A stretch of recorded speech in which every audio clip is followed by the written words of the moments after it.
Soon I'm going to be going away, and I want a little bit more color on what Jung refers to as the self. And the most relevant version of that here is from Aion.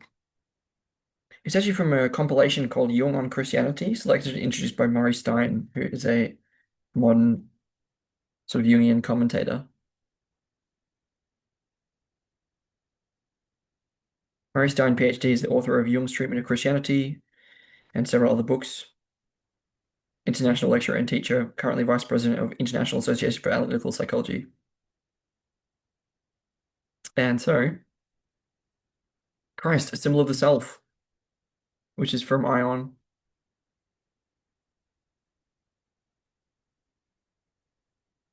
And what I'm going to be doing is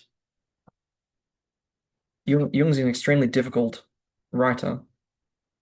And my goal here is to read paragraph by paragraph what Jung has to say about this topic and hopefully gainfully summarize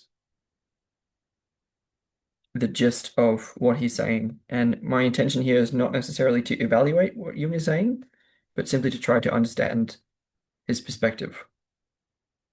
And that's pretty important from the outset. I don't necessarily agree. Okay.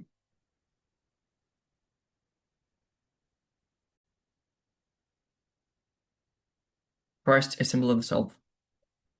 The de-Christianization of our world, the Luciferian development of science and technology, and the frightful material and moral destruction left behind by the Second World War have been compared more than once with the eschatological events foretold in the New Testament. These, as we know, are concerned with the coming of the Antichrist. Quote, "This is Antichrist who denieth the Father and the Son." That's from 1 John 2:2. And quote, "Every spirit that dissolveth Jesus is Antichrist, of whom you have heard that he cometh." That's 1 John 4:3. The apocalypse is full of expectations of terrible things that will take place at the end of time, before the marriage of the Lamb. This shows plainly that the anima Christina, anima Christiana, the soul of Christianity, I think, has a sure knowledge not only of the existence of an adversary, but also of his future usurpation of power. So that all to say, essentially, that the coming of the Antichrist is something that's been known for a long time. And obviously, Jung is here writing from out of the perspective of the trying to adopt a Christian view of things in a way, at the beginning at least.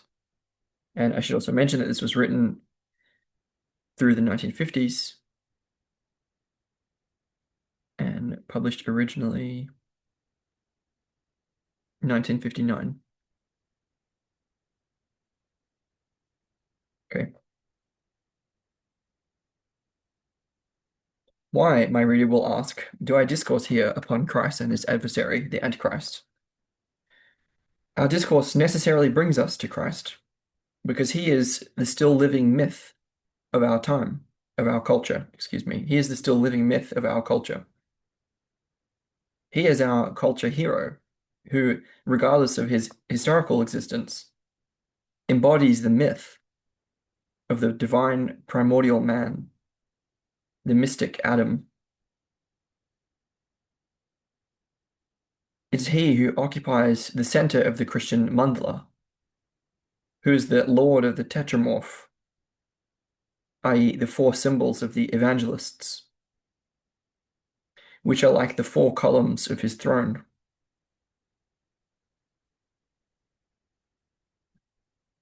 So essentially, that to say, Christ is our living cultural hero, and that he embodies a mythological tradition that is important to our culture. because he is, quote, the still living myth of our culture. He is our culture hero. Quote, he is in us and we in him. His kingdom is the pearl of great price, the treasure buried in the field, the grain of mustard seed, which will become a great tree and the heavenly city. As Christ is in us, so also is his heavenly kingdom.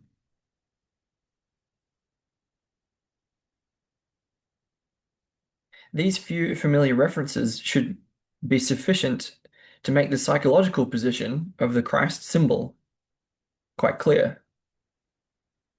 Christ exemplifies the archetype of the self.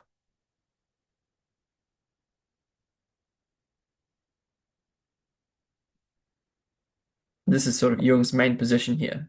Jung is saying that there is a certain archetype that Jung calls self, which is a center of the psyche in its conscious and unconscious elements. And Christ exemplifies the archetype of the self. This is a psychological take on the, quote, position of the Christ symbol. He represents a totality of a divine or heavenly kind, a glorified man, a son of God, sin macula peccati, unspotted by sin. As Adam secundus, the second Adam, he corresponds to the first Adam before the fall, when the latter, the first Adam, was still a pure image of God.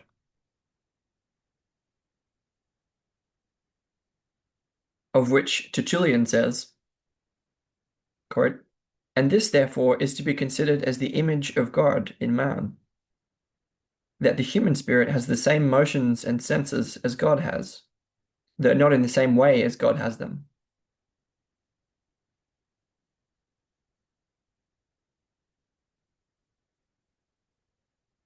Okay, so this quote from Tertullian is designed to express what Jung is trying to point to. So he's about to give a quote from Origen as well, and Tertullian and Origen were these early Christian thinkers who are expressing the qualities of Christ here as he's perfect. He's an image of God. He's a symbol. He represents a totality of a divine or heavenly kind.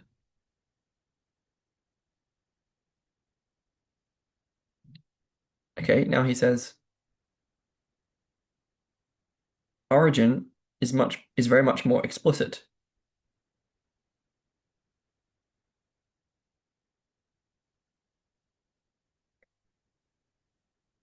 The image of God imprinted on the soul, the Imago Dei, image of God, the image of God imprinted on the soul, not on the body, is an image of an image. Quote, for my soul is not directly the image of God, but is made after the likeness of the former image.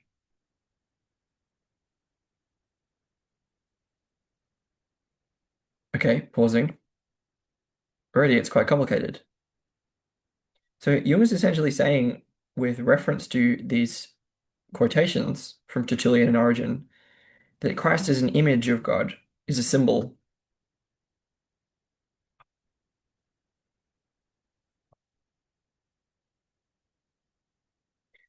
I think it would also be fair to say here that according to Origen, our souls are imprinted with an image. Our souls are imprinted with an image of God.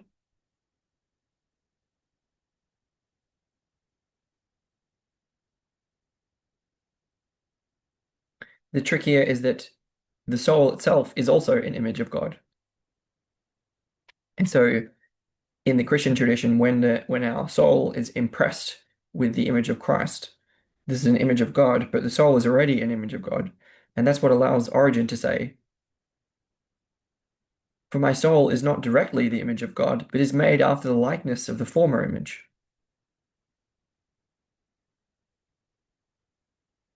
And it says, Christ, on the other hand, is the true image of God, after whose likeness our inner man is made, invisible, incorporeal, incorrupt, and immortal. The God image in us reveals itself through prudence, justice, moderation, virtue, wisdom, and discipline.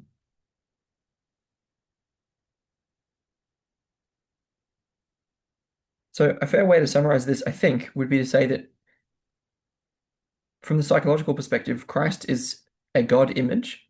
Christ is an image of God, and that another image of God is found within the soul of man.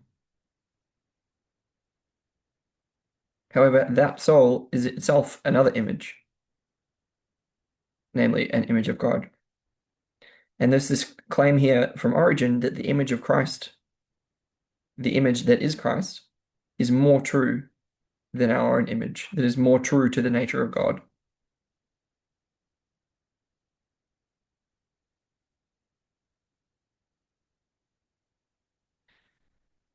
I'm going to reread that paragraph, which is paragraph 70, fluently for the sake of fluency.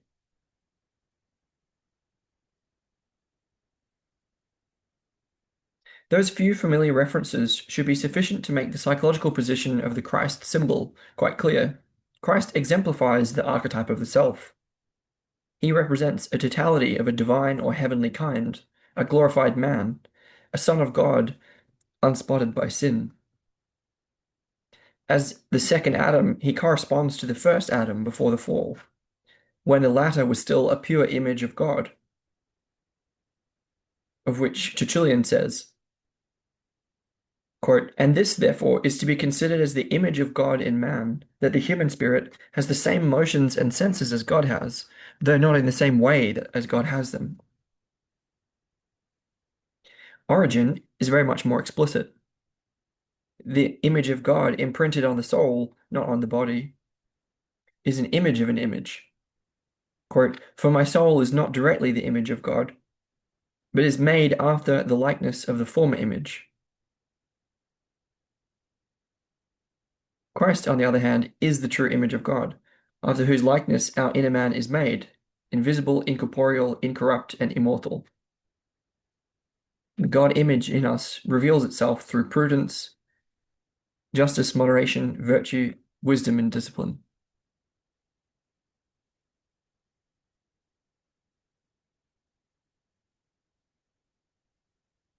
That's according to Origen. So I'm going to amend what I had to say just briefly. I think according to Origen, the soul is not directly the image of God, whereas Christ is. So it's instituting the origin of the soul according to Origen is unclear, but the main point of Origen's quote is to demonstrate that the image of Christ, the image that is Christ, is more true than our own image.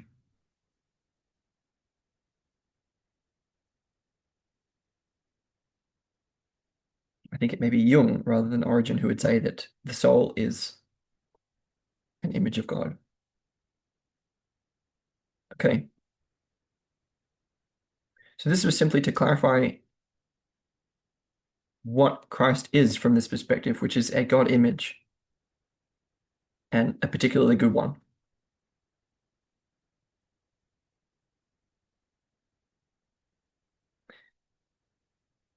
Paragraph 71. St. Augustine distinguishes between the God image which is Christ and the image which is implanted in man as a means or possibility of becoming like God. The God image is not in the corporeal man, but in the anima rationalis, the rational soul, the possession of which distinguishes man from animals. Or the God image is within, not in the body, where the understanding is, where the mind is, where the power of investigating truth is. There God has his image. Therefore, we should remind ourselves, says Augustine, that we are fashioned after the image of God, nowhere save in the understanding. Nowhere but in the understanding. Quote, "But when man knows himself to be made after the image of God, There he knows there is something more in him than is given to the beasts. From this, it is clear that the God image is, so to speak, identical with the rational soul. The latter, the rational soul, is the higher spiritual man, the homo coelestis of St. Paul.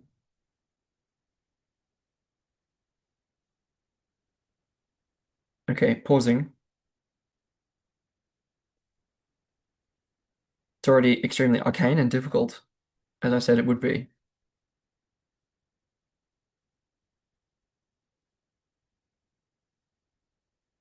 So importantly,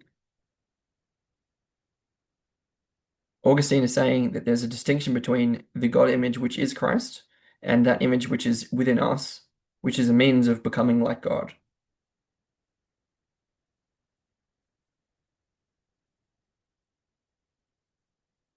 We also understand that this God image, which is within us, which is not Christ, is found within the rational soul. And it's by possessing a rational soul, anima rationalis, that we know that we are like God, according to Augustine. It's only in that faculty or constituting element of us that we know that. I think it's fair to say here then that to me there's a distinction that's being alluded to of mind over matter.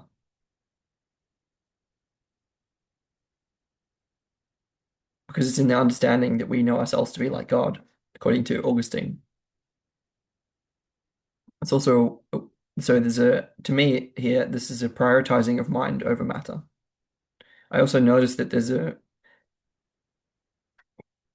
wanting to make ourselves distinct from the quote beasts. So it's not only mind over matter, but mind or human over animal, according to Augustine.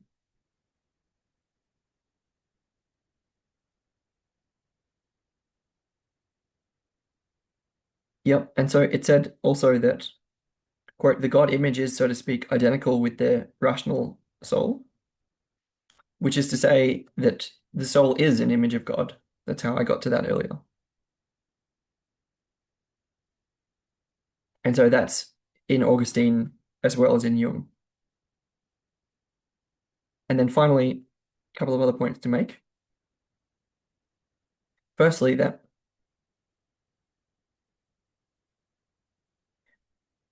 Jung also said, drawing from Augustine's quote, from this is clear that the God image is, so to speak, identical with the rational soul. The latter is the higher spiritual man, the homo coelestis of St. Paul.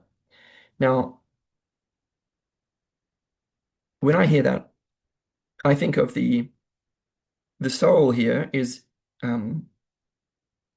equivalent to a daemon, Socrates' daemonian, or a divine double from Charles Stang or Vervaeke's sacred second self. It's the latter, the rational anima, is the higher spiritual man. So it's like we're in relationship with a certain part within us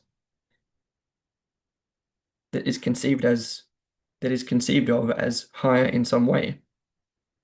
And it's through that quote rational soul that one becomes like God.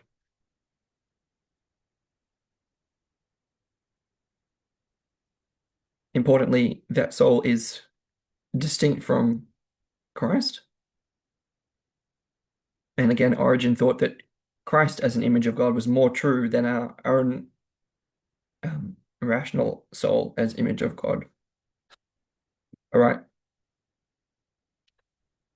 So to summarize that, it seems clear that the soul, from this point of view, is a kind of daemon or divine double. It's also true to say that the soul is an image of God, is a God image. It's that by which we become godlike. It's also true to say that the soul can produce another God image. So the soul is that through which it's the soul can give birth in a certain way.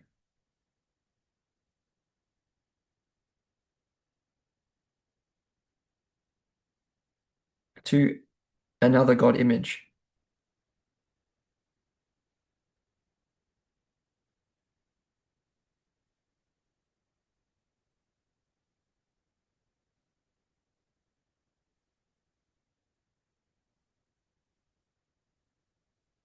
I think that's fair to say.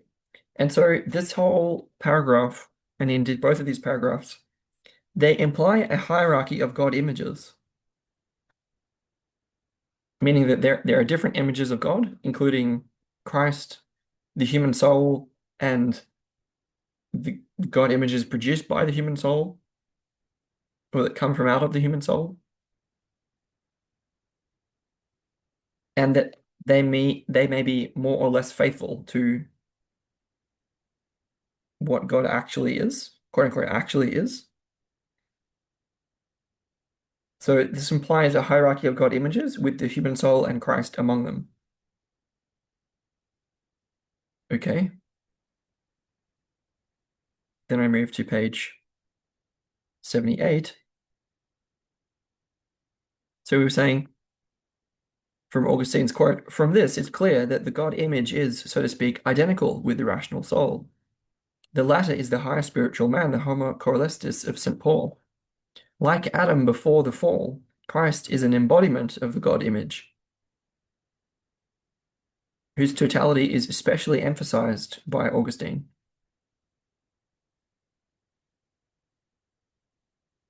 The Word, he says, took on complete manhood, as it were in its fullness, the soul and body of a man.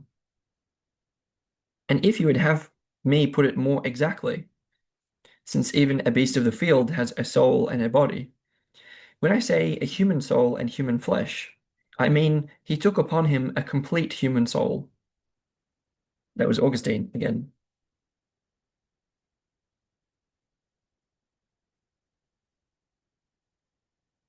So this is a slight clarification of what we said before, which is that according to Augustine, it's not that Christ is a God image, but that Christ is an embodiment of the God image.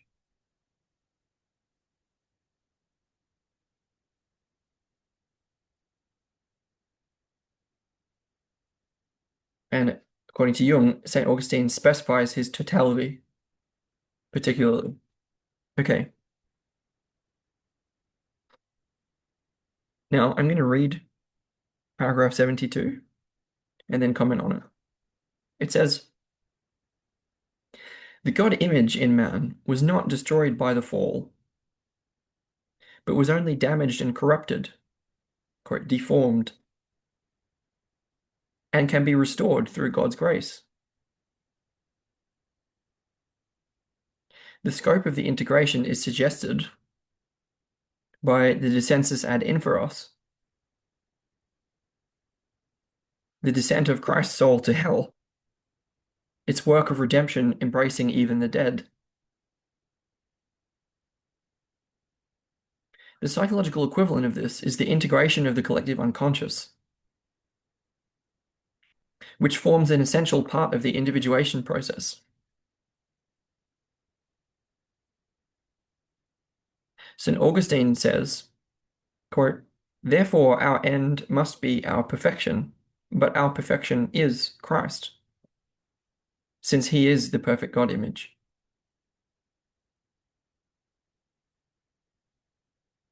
For this reason, he is also called King.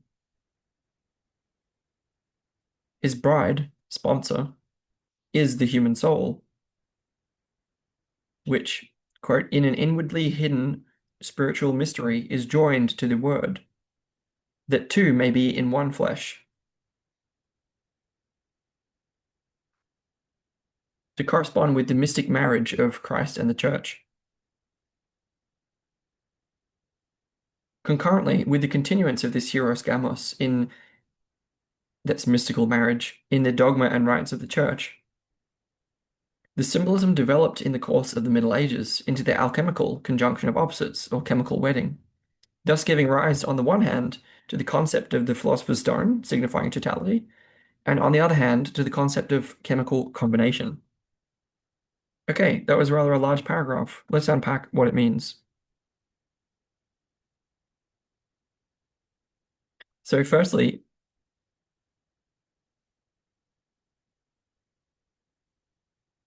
so the idea is that the human condition can be conceived of as the fall or fallenness after the fall, and that this condition has deformed the soul, which, as we said, was an image of God,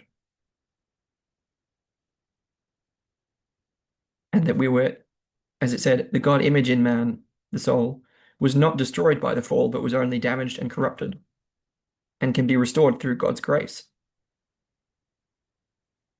So it implies not only that the human condition of the fall has deformed the soul, but that revelation can correct this. Because, as I said, restored through God's grace. So the revelation of God is designed to, in some way, restore the condition of the soul, and that we get out of the fallen condition that way.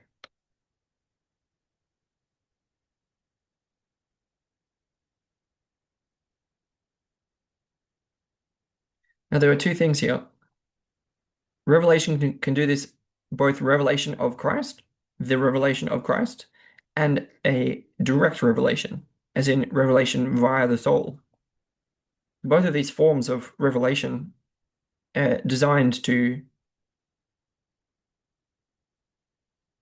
get us out of the fall, to reform the soul, so to speak.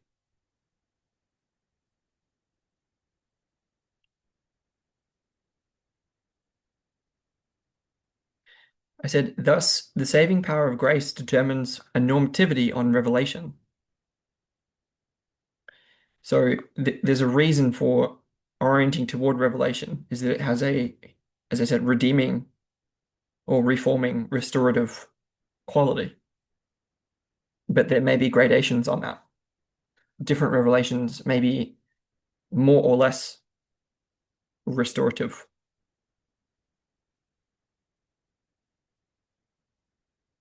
That had to do with the first sentence. Jung then said, the scope of the integration is suggested by the descensus ad inferos, the descent of Christ's soul to hell, its work of redemption embracing even the dead. Okay, so this suggests that this is saying that the redemption of the soul, of which we were speaking, is a harrowing, infernal, or diabolically difficult process. That makes sense since life is suffering, right?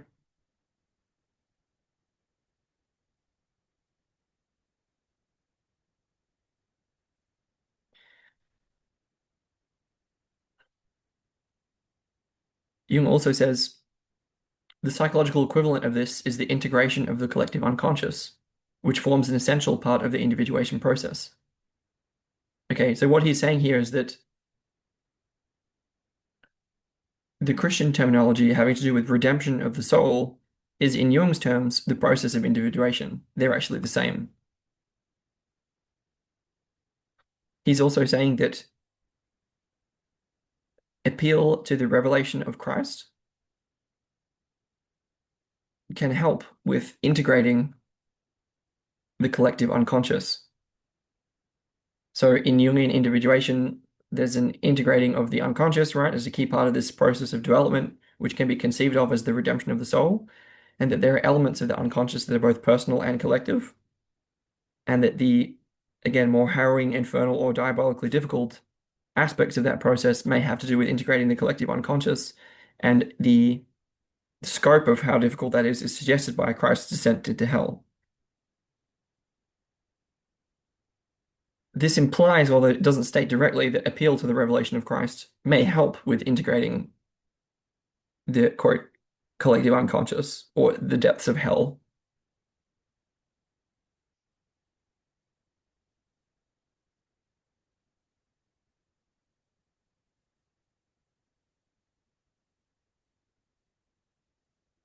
So his descent into hell and his work of redemption, embracing the dead, is the same, is equivalent to the integration of the collective unconscious. Okay, we then quoted from St. Augustine. Therefore, our end must be our perfection, but our perfection is Christ. So this is understanding like why is appeal to the revelation of Christ helpful in integrating the collective unconscious? And the idea is that well, Christ is supposedly the perfect embodiment of God, and as the perfect embodiment of God, he is sort of undefeated or invulnerable, um, invincible in a certain way.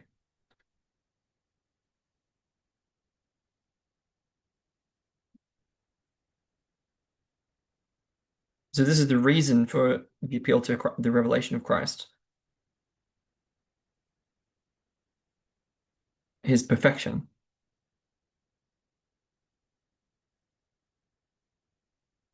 So then it went on,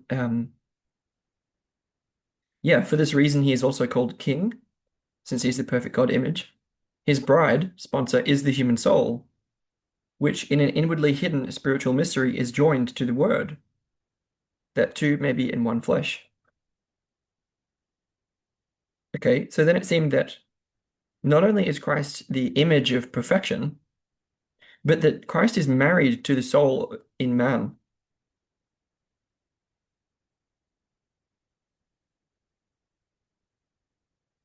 So there's a way that Christ, as the God image, as the perfect man, claims the human soul as his bride. This seems to be in some way the price of his service, to put it that way. Um, that if Christ is going to do this work of integrating the depths of hell for us through his perfection and invincibility, through his sacrifice, then he claims the human soul as his bride.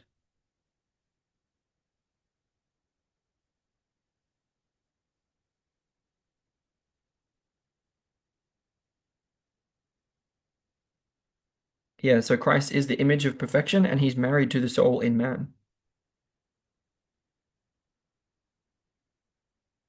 And so um, it then said, his bride sponsor is the human soul, which in an inwardly hidden spiritual mystery is joined to the Word, that two may be in one flesh, to correspond with the mystic marriage of Christ and the church. So I would say here that in this case, the church has assumed the identity of the soul of mankind because Christ is supposedly married to the soul. And if the church conceives of itself as the soul, then it can be married to Christ.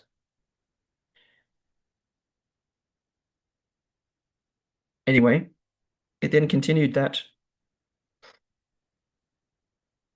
this marriage between God images, Christ as God image and the human soul as God image and bride, this is a kind of mystical marriage or hieros gamos. And we see this manifest in the dogma and rites of the church in their relationship as soul to Christ. And that marriage, according to Jung, gives rise to the symbolism of alchemical conjunction. And that comprises two parts. And one of them is the symbol of the lapis, the philosopher's stone, as a totality symbol that comes out of the marriage between Christ and soul. And the second is the idea of chemical combination. And by chemical combination, I think it's talking about mixture, which for me connects with words like unity and integration. But combination can also be a creative process.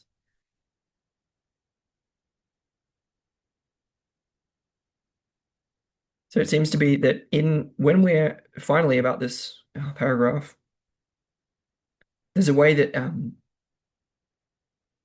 Christians, qua Christians, from out of their soul cleave to Christ. They marry Christ.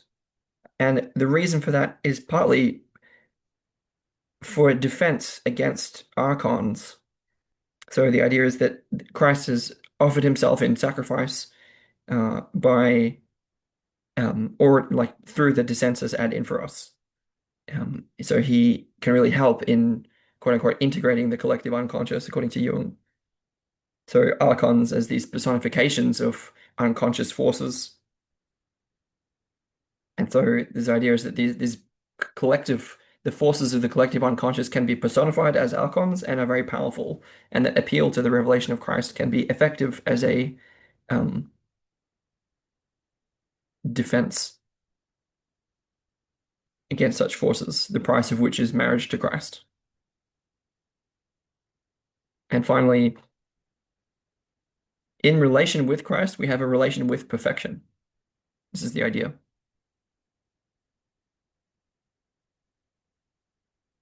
Okay,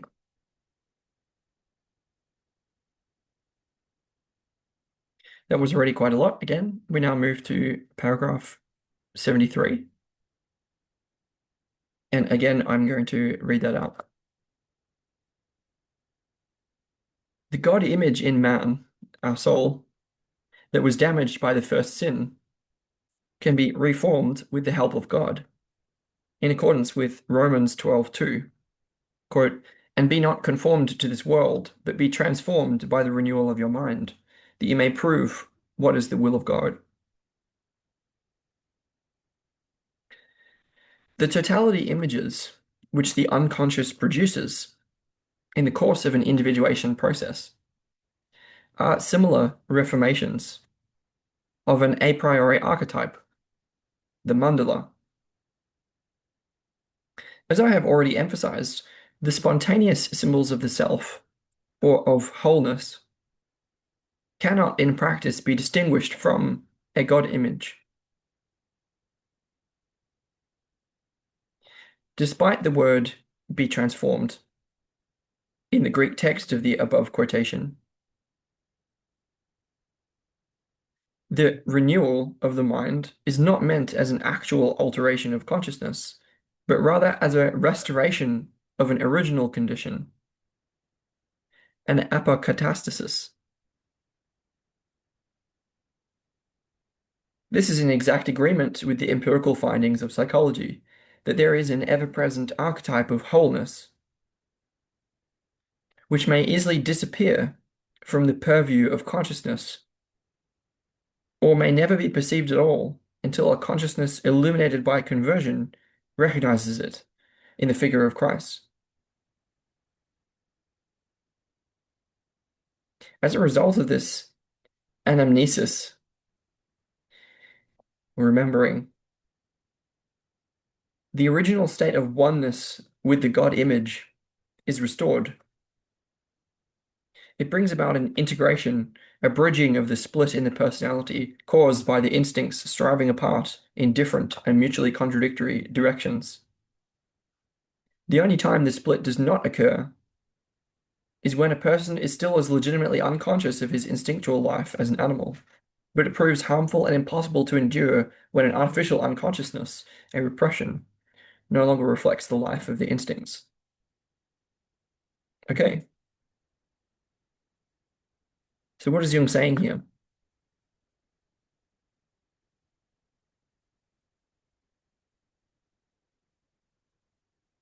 So firstly, we had the idea that the soul in man, which is a God image, was damaged by the fall, by the first sin, and that it can be reformed or redeemed with the help of God through a process of transformation and renewal.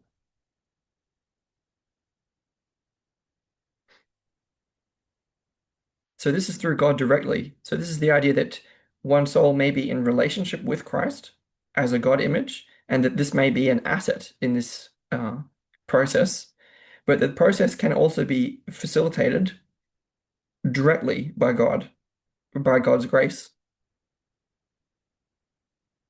through personal transformation, in accordance with Romans 12:2, and be not conformed to this world, but be transformed by the renewal of your mind, that you may prove what is the will of God. Okay, so this is the idea that God can infuse and reform the soul directly from out of what Jung calls the unconscious by revelation or grace. So this process and the other process of relation with Christ, they appear not to be mutually exclusive, but in fact to give rise to the same thing.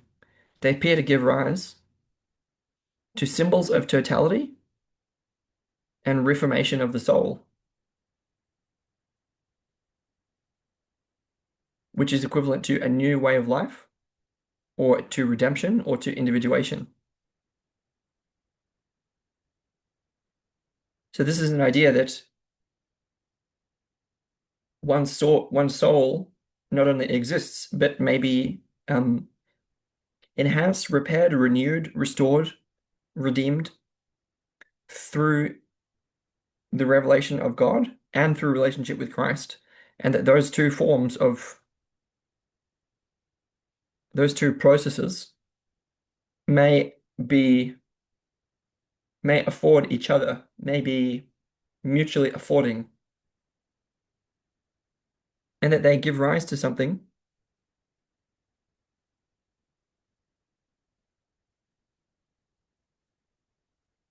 as Jung says, the totality images which the unconscious produces in the course of an individuation process are similar reformations of an a priori archetype, the mandala. So according to Jung, these processes, whether they be relation with Christ or direct revelation of God via the unconscious, in Jung's terms, leads to the same thing. It leads to not only symbols of totality in the form of the mandala or other symbols of totality, and not only to reformation of the soul, but to a new way of life, to redemption or to individuation.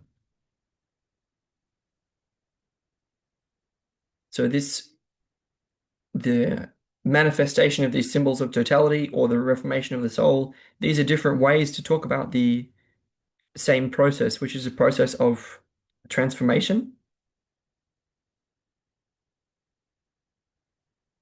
that is toward wholeness. So it's a kind of conversion process or metanoia, and it's a restorative process. It's not so much an actual alteration of consciousness, but more like a restoration of an original condition, more like an apokatastasis.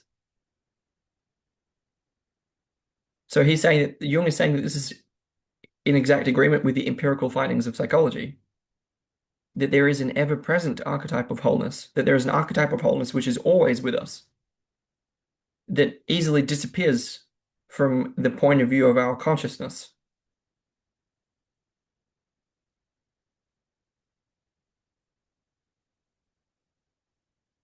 So this is the idea that the archetype of wholeness has lain dormant within us, and that by bringing it into consciousness, one can be restored toward wholeness. And then we're talking a bit about how that actually works. And the Krishna idea is that this archetype of wholeness, or what Jung would call the self, which is symbolized with these mandalas, it stays beneath consciousness, within the unconscious, unless or until, quote, a consciousness illuminated by conversion recognizes it in the figure of Christ. So the idea is that by recognizing this in Christ, one's own soul can go through a process of giving birth to or transforming through a process of renewal, restoration, remembering,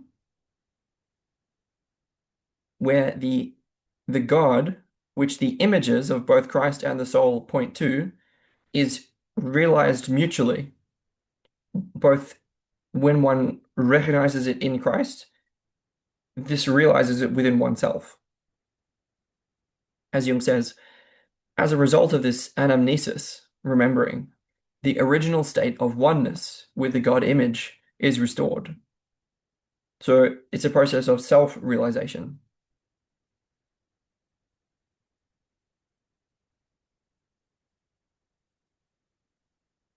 And it occurs via recognition of God within Christ.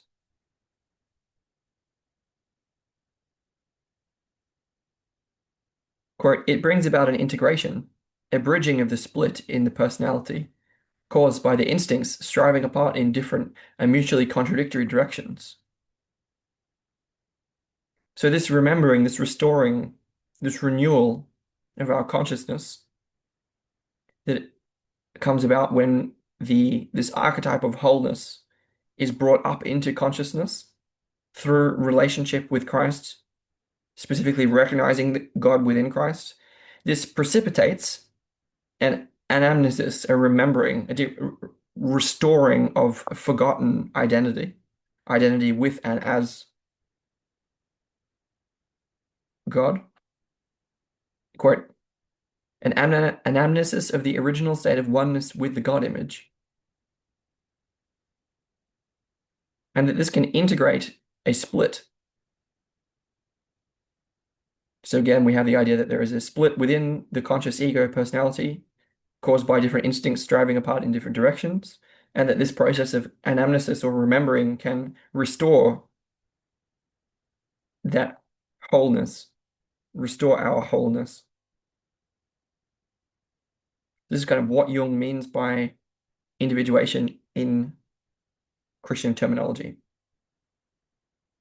Okay, that was paragraph 73. I now get to move to paragraph 74, which isn't nearly as long. It says, there can be no doubt that the original Christian conception of the image of God embodied in Christ meant an all-embracing totality that even includes the animal side of man. Nevertheless, the Christ symbol lacks wholeness in the modern psychological sense, since it does not include the dark side of things, but specifically excludes it in the form of a Luciferian opponent. Although the exclusion of the power of evil was something the Christian consciousness was well aware of, all it lost, in effect, was an insubstantial shadow. For through the doctrine of the privatio boni, the privation of the good, first propounded by Origen, evil was characterized as a mere diminution of the good, and thus deprived of substance. According to the teachings of the Church, evil is simply, quote, the accidental lack of perfection. This assumption resulted in the proposition, all good comes from God, all evil comes from man. Another logical consequence was the subsequent elimination of the devil in certain Protestant sects. Okay, again, a lot was just presented. What does it mean? So Jung presented the idea that the image of God originally that was embodied in Christ originally meant an all-embracing totality, like a symbol of wholeness. Jung is claiming that it originally included the symbol of totality originally included the quote animal side of man, but he's saying that in modern psychological times, this Christ symbol lacks wholeness because it quote doesn't include the dark side of things. So it's a kind of, according to Jung, in this sense, it's a kind of imperfect symbol, specifically because it excludes Lucifer. And it's been doing that for a very long time, since the early days of Christianity, and Jung is going to explore this in some depth. But the thing is that there's a qualification here. Not only, firstly, was evil excluded in this way, but that evil was also regarded as insubstantial, a substanceless, sorry, excuse me, I can't say that word properly. Evil was insubstantial, a substanceless lack of good. So evil was not only excluded, but also regarded as a diminution of the good. It didn't have substance in itself. It was lesser than good, a reduced version of good in some way. So this led to this understanding that evil was the accidental lack of perfection and always came from man's soul, rather than from God. And so, according to Jung, this understanding that evil is the privation of good, this was very instrumental in forming the perspective that wholeness is guaranteed in Christ. So there's a way that um, Christ as a symbol of wholeness and God as good, and where evil is the absence of good, they go together. The understanding that evil is the privation of good was instrumental in forming the perspective that wholeness is guaranteed in Christ.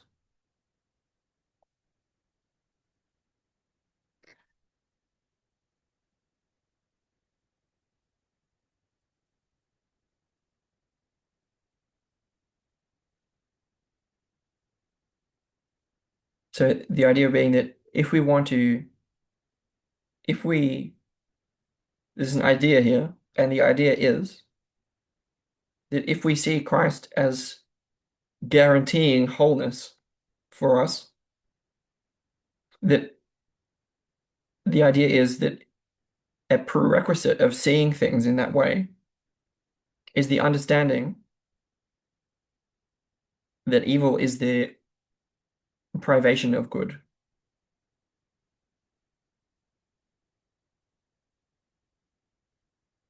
And so Jung is going to take the path of, if we understand that evil is not simply the privation of good, how does that change our understanding of Christ as an embodiment of wholeness? Finally,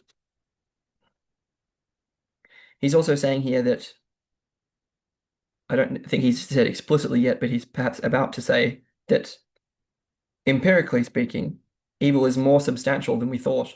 So Jung is going to challenge the notion that evil is the privation of good and say that evil seems to have a substance of its own. It has a reality to it which we have maybe underestimated. And he was referring, for example, to the Second World War to justify that claim. And I'm going to continue in a minute.